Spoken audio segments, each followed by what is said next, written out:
Bonjour, c'est Thomas, bienvenue sur Tribulation Photographique, un podcast consacré à la photographie. Aujourd'hui, nous allons parler des réseaux sociaux pour les photographes.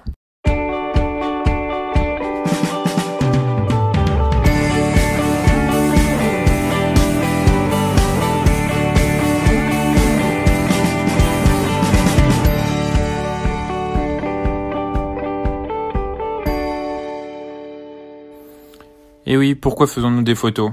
Eh bien, si c'est pas pour les montrer, je ne vois pas. En tout cas, cela devrait être vraiment l'objectif de tous, et aujourd'hui, les réseaux sociaux peuvent être présentés comme une belle vitrine pour cela. Les réseaux sociaux nous proposent de partager nos vies, mais pour le photographe, cela peut être l'endroit idéal pour montrer son travail. En fonction de la plateforme, il sera possible d'avoir des retours sur ses photos, et il sera envisageable d'échanger avec différents intervenants. Par contre, cela demande un certain engagement, c'est clair. En effet, vous ne pouvez pas reprocher aux autres utilisateurs de ne pas interagir sur vos photos si vous-même vous vous contentez d'être spectateur. Je ne peux donc que vous encourager à laisser des commentaires ou à écrire aux autres pour échanger. Ce sont vraiment ces échanges virtuels qui peuvent amener à se transformer en rencontres réelles. Pour moi, cela est très important et j'aime beaucoup rencontrer les gens lorsque c'est possible. Les réseaux sociaux m'ont permis de faire vraiment de très belles rencontres et de créer de réels liens d'amitié avec certains autres photographes. Du fait de la facilité d'accessibilité, certaines plateformes sont idéales pour faire des découvertes et elles peuvent être une source inépuisable d'inspiration. En effet, nous n'avons jamais eu accès à une quantité aussi importante d'images et il faut le voir comme une opportunité avec comme tout son lot d'inconvénients. Je pense notamment en fait que cela peut être très consommateur de temps.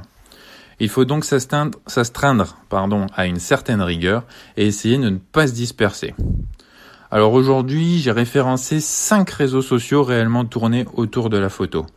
Je commencerai par la plateforme Flickr, qui appartenait à Yahoo jusqu'en avril dernier, et c'est une plateforme qui existe depuis déjà de très nombreuses années, je crois autour de 2004, et qui risque de revenir sur le devant de la scène depuis le rachat par SmugMug, qui était une plateforme similaire à ceci près qu'elle était de base payante. Maintenant, l'avenir nous dira ce que Flickr deviendra. J'aime beaucoup sur cette plateforme la classification par album et la géolocalisation possible des photos sur une carte. Alors, pour moi, Flickr est une immense base d'images. Je crois qu'il y a plusieurs milliards d'images, avec un moteur de recherche qui permet de rechercher soit par des mots-clés, ou soit par type de matériel spécifique. Donc, c'est vrai, quand on cherche certaines informations, ça peut être un bon moyen de trouver ce qu'on veut et de trouver des exemples de photos. Il est possible de trouver vraiment des photos faites avec un appareil ou un objectif particulier. Alors une autre plateforme similaire à Flickr, c'est 500px. Alors cette plateforme, elle rassemble un petit peu moins d'utilisateurs, mais elle peut être appréciée pour son système de notation. C'est pour moi la seule interaction sur cette plateforme, j'ai jamais réussi à m'y faire, mais je connais quelques collègues qui aiment bien. Donc les photos sont mises à l'honneur, et elles sont vraiment souvent très retouchées, je trouve, et ce n'est pas forcément les photos que j'apprécie. Un petit tour sur la plateforme quand même vous permettra de trouver quelques inspirations. Puisqu'on parle d'inspiration, je me dois de mentionner Pinterest. Alors sur cette plateforme, les interactions entre les utilisateurs sont néants, mais le système d'épingler des images sur divers tableaux est très intéressant. Bien sûr, rien n'empêche d'y publier ses propres images afin qu'elles soient épinglées sur d'autres tableaux. Donc Pinterest peut être utilisé comme une vitrine pour ses photos et comme des carnets de notes pour garder des traces de ses inspirations. Maintenant, on va parler des 2 mastodontes. Alors le premier, Facebook. Je crois qu'on le présente plus, tellement ce réseau social est omniprésent. Il y a plus de 2 milliards d'utilisateurs actifs chaque mois. Il semble difficile vraiment aujourd'hui d'échapper à Facebook. Bien entendu, il n'y a pas que des bons côtés. On entend parler de vie privée. Mais ici, pour l'utilisation d'un compte autour de la photographie, difficile de ne pas être présent sur ce réseau. La portée de Facebook dépasse désormais le simple cadre personnel et il s'agit vraiment d'un outil de marketing. C'est un portail à mettre à jour le plus régulièrement possible. En effet, si votre site web n'est que trop rarement visités au quotidien. C'est pas le cas de Facebook. La probabilité de toucher un public est bien plus grande que partout ailleurs. Après, se pose la question de créer une page pour montrer votre travail. Alors là, aujourd'hui, la politique de Facebook, c'est de faire payer pour qu'une page ait de la visibilité. Donc, je suis sceptique. J'ai ouvert une page pour Tribulation Photographique. On va voir. Parce que aujourd'hui, sur un sujet spécifique, c'est quand même la seule solution pour montrer que ça existe. Après, j'avais ouvert une page pour le WebZine Flash aussi, donc je suis co-éditeur. Et aujourd'hui, la visibilité, je vois qu'elle est bien plus faible qu'il y a quelques années.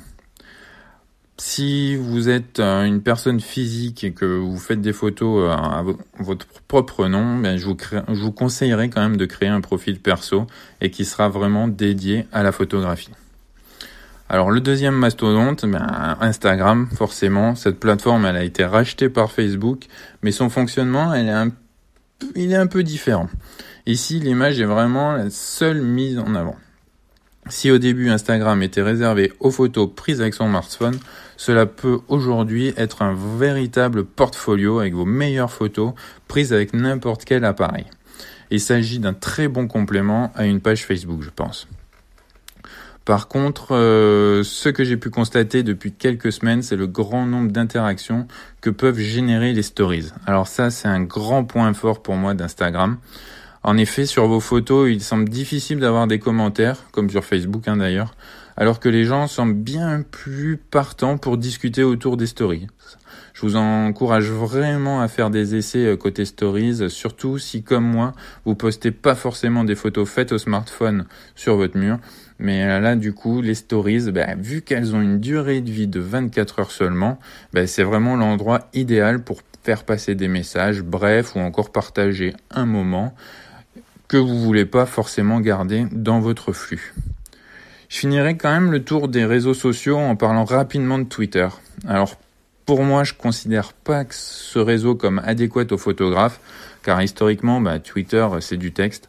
Par contre, pour faire de la veille, c'est une plateforme parfaite et je vous encourage quand même à y jeter un œil.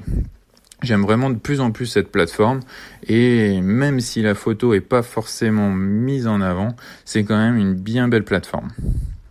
Alors vous devez vous dire que tout cela, c'est chronophage d'être présent sur tous ces réseaux. Eh bien, vous avez raison. Mais il existe des outils qui permettent de ne